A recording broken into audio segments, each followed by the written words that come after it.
શક્તિમાનના પુનરાગમનની મુકેશ ખન્ના દ્વારા ઘોષણા.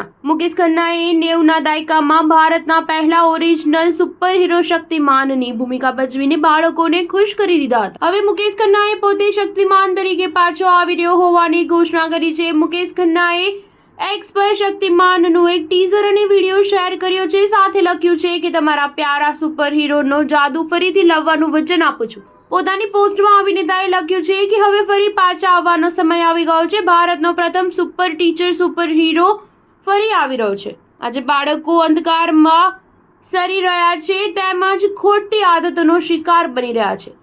તેથી મારો ફરી આવવાનો સમય પાકી ગયો છે, જે બાળકો માટે એક સંદેશો લઈને આવી રહ્યો છે. આશા છે કે આજની પેઢી તેમના સુપરહીરોનું ઉમળકાથી સ્વાગત કરશે. જોકે સંખ્યાબંધ સોશિયલ મીડિયા યુઝર્સે એવી કમેન્ટ કરી હતી કે એ જમાનામાં હોલિવૂડ ફિલ્મનું આટલું ચલણ ન હતું, ઓટીટી અને ઇન્ટરનેટ ન હતા. હવે બાળકો મોબાઈલ પર જ દુનિયાભરનું કન્ટેન્ટ માણે છે. આ પેઢીમાં લોકપ્રિયતા કેળવવાનું શક્તિમાન માટે એક કપરો પડકાર હશે. સ્ટાર ન્યૂઝ 7 હંમેશા સચ્ચાઈની સાથે.